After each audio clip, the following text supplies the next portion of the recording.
It's time for everybody's favorite segment, Facts Are Your Friends. Let's do it.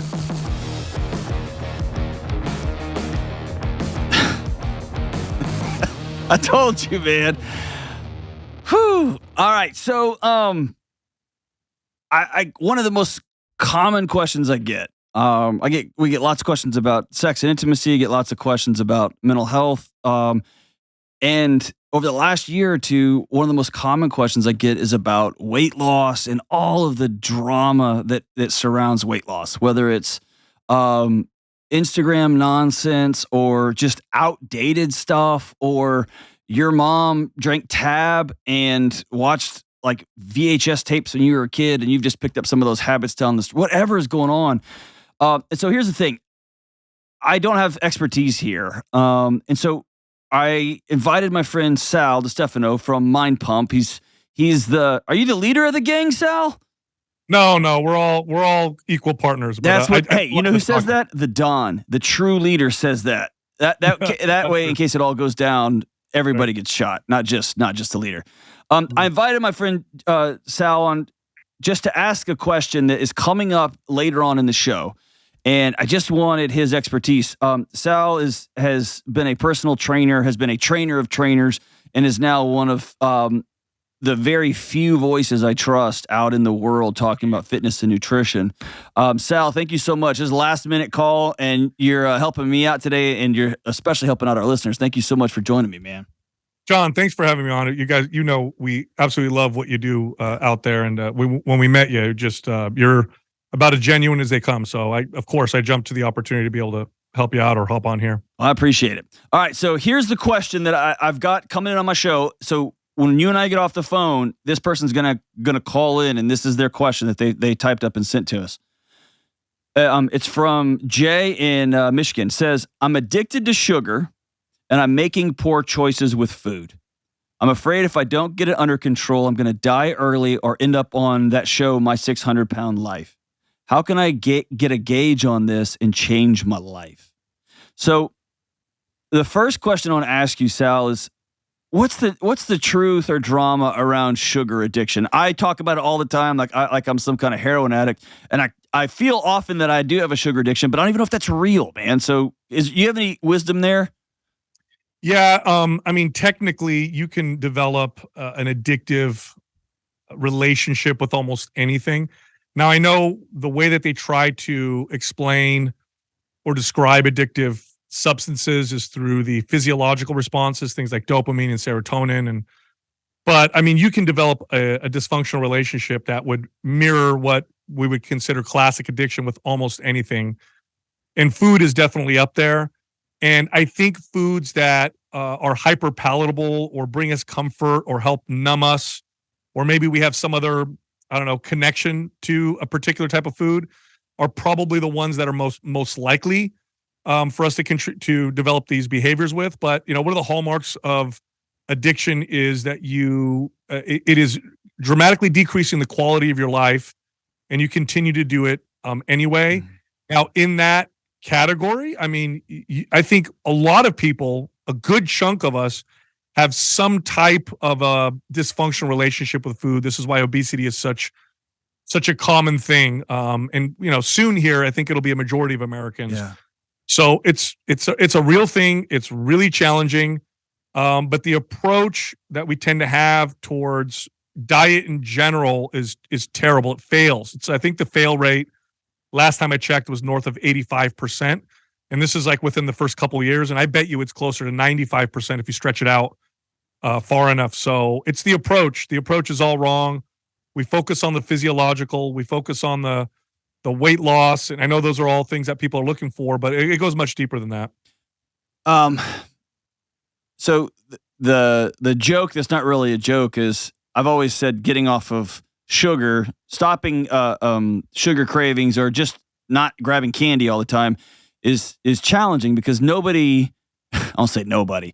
Most work environments don't have, joints and cocaine laid out next to the coffee in the morning like they do donuts and gummy bears. And so it's pervasive. It's everywhere, right? There's that, but there's also, like you mentioned, this approach. And so that's my second question here is somebody calls and says, I can't stop. My tough love approach is to look somebody in the eye and put my hands on their shoulders and say, yes, you can. But I think that that's just a derivative of the meta narrative, which is if you're overweight, it's because you're lazy and you're a bum and you just don't want it bad enough. There's got to be another way to communicate love and connectivity. And here's what health looks like. What's the path, man? Yeah, it's 100% true. It'd be like looking at, talking to somebody who struggles with their finances and just saying, well, just make more money and save more money. It's like, well, yeah, duh. I guess the steps can seem simple, but how we get to those steps, and how we're able to maintain those steps is very complicated. So I'll start with this. We typically, modern societies, we don't eat because we're hungry. Most people have never really even felt what true hunger feels like. Most people never go a day without food. So the relationships that we build around food are based off of lots of other things. Stress, anxiety, connecting with people, celebrating, boredom, just hedonistic pleasure. So these are the types of relationships that we build around food. So just to simply say to yourself, don't eat that, eat this, that might work for very robotic type fanatical individuals who end up working in the fitness industry. That doesn't work. That doesn't work for most people. So you have to, and this is going to sound a bit esoteric and out there, but I can give people steps to kind of get to this place. But you have to understand why you're eating the way you're eating. What does that food make you feel? How can we get that feeling otherwise? And also, what is motivating you? And if what's motivating you is I'm gross, I'm fat, I don't look good, anything negative along those lines, it's not going to stick. It's just not going to stick, because if you're doing this because you're gross, fat, unattractive, inadequate, then not eating food is going to feel restrictive, or not eating the foods that you enjoy, or whatever that relationship is with that food, is going to feel restrictive. And then along those lines, exercise is going to feel like a punishment, right? You have to go about it by understanding that the reason why you're going to choose to eat the way that you're now going to eat is because you're caring for yourself. Okay. Now I say you're doing this because you love yourself, but the reason why I said care is because when I say love, people think it's the feeling of love, like this warm, fuzzy feeling. But no, I mean the action, right? Like I have kids, John, and look, sometimes I don't get that warm, fuzzy feeling for them. I got teenage kids. Sometimes I don't feel that feeling. Sometimes I'm like, man, you're pushing it, buddy. But I choose to love them through action. So if you say to yourself, I'm going to care for myself like somebody I care about, what does that look like? And start there. Then eating right, it doesn't feel restrictive. It's self-care. And that's a much more balanced, long-term approach. And it doesn't result, or it typically doesn't result in the rebellion that we tend to see when people do it from a place of self-hate. Because when people do it from a place of self-hate, what happens when they go off a diet, right? They don't just eat one cookie or one slice of pizza. They eat the whole box, or they eat a whole pizza until they're uncomfortable. They rebel. They're rebelling from the self-hate, right? So it's got to come from a place of self-care. That's number one. If you don't do that, nothing else I'm going to say is going to make sense. No diet's going to work for you. No structured anything's going to work for you. You got to go from a point of self-care.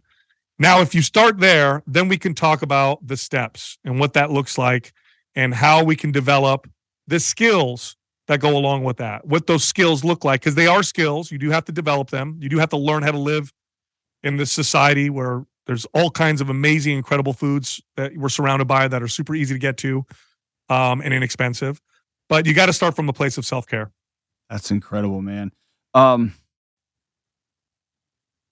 Gosh, and that's a tough. I'm just thinking here mechanistically. That's a tough message today, because everybody's at war with themselves. I know very few people who are truly happy with what they see in the mirror, and even more so, I know few people who are truly happy with their lot in life. You and I were just joking before we got on here, like that. You and I, like, we like our lives, right? I didn't understand, and I liked my life when I was at other jobs before I took this. I didn't realize how rare that was. And so, but the actual going to the gym, the actual being mindful of what you're putting in your body, those actions are the same. So what you're saying is we just got to burn a different kind of fuel. I always tell folks, man, if you are trying to change your mental health, just trying to stop drinking, because you're going to show them you got about 6 months on that one, right? That's just jet fuel and it burns out real fast. And so what you're saying is, no, we may end up doing a lot of the same stuff, but you got to have a different fuel that you're burning. It's got to be because you're worth it. Yes, and you gotta look. I totally understand. I have all the compassion and empathy in the world for this challenge because, first off, the reason why this is so hard, John, is because who knows you better than you, right? Yeah. I know all my terrible thoughts. I know all the bad things I do or want to do. I know all my imperfections. Like, how could I possibly love myself like I love my kids, right? Like I know how all these bad tendencies that I have, you know you very well, but that's, again, it's not the feeling. It's the, let me take care of myself. And it's also not necessarily looking in the mirror and being happy with what you see. You don't have to lie to yourself. This isn't like, if I can look in the mirror and I can say to myself, man, I really haven't taken care of myself like somebody that deserves to be cared for. And I can tell I haven't taken care of myself, but I deserve to be cared for. So I'm going to try doing that now. Ooh, that's really all it is. I like that. I deserve to be cared for. And it's that care starts with me. No one's I can't outsource that. I've got to decide I'm worthy of care. So where do you tell somebody who's, like when I'm just looking across the buffet of choices here, does somebody start with a counselor? Does somebody start with a medical doctor? Does somebody start with a personal trainer? Like, where do you start? If you were in this situation and you were to hire a professional, in my experience, the best success I ever had was because I was a trainer. Okay. So I knew exercise and I knew nutrition from a calorie, macronutrient, micronutrient, performance. And then later on, I got better at understanding things like food intolerances and that kind of stuff. So if I had a client who hired me and also worked with a therapist, and the therapist and I could work together, the success rate was astronomical. Astronomical. I love it. And because I'm not a therapist, so I can talk about exercise, I could talk about diet, but the therapist is an expert and the other things that we need to work on. And then we would talk together and we would work with this person together to develop some of the strategies that would help. And one thing I'll tell you, John, just give you an example. One thing I learned from a therapist, this is a psychology thing. People don't like to take things away or feel restricted, but they don't mind adding things. They don't mind adding things. So I'll give you an example. I could say to somebody, I don't want you to take anything out of your diet right now. I just want you to try to hit these protein targets. And I'd give them a goal. Okay. I want you to eat 120 grams of protein a day. Don't cut anything else out of your diet. But when you eat your meals, make sure you eat the protein first, and then you could eat everything else. Now, why does that work? Because, and the science will 100% support this. The data is very clear. Protein produces tremendous satiety. Yeah. So when they would hit those protein targets, they would almost always eat less calories. But I didn't tell them to eat less calories. I just told them to eat protein. So, this is one thing I learned from working with a therapist or working with therapists on how to make this a much more effective strategy, because we can't separate the physiological from the psychological. They're both closely connected. Amen, dude. Yeah. Yeah. And what we focus on too much with diet and exercise and all that stuff is the physiological. What's the best diet? What produces the best fat loss, muscle gain, insulin response, this, that, and the other. Meanwhile, every diet, John, has a fail rate that's north of 85%. I don't care what it is. So we're not messing up with the physiological aspect. It's the other part. That every time I talk to you, I walk away with something new that I just put in my back pocket. That's huge right there. That at some point we have to realize it's not the math problem that's busted. It's the way we're approaching the problem. Man, 100%. And and food is a hard one. You mentioned something that was hard about it, in that we have to eat it.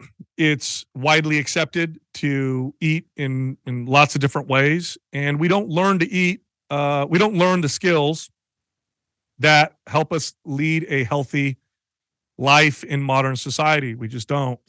What ended up happening is, in a very short period of time, within generations, John, we went from food is scarce and hard to come by to there's so much food and so much variety and so many choices that it's crazy. So we have we learned the skills to survive. It's like my parents and my grandparents, right? Where you better finish all your meal, your food or whatever.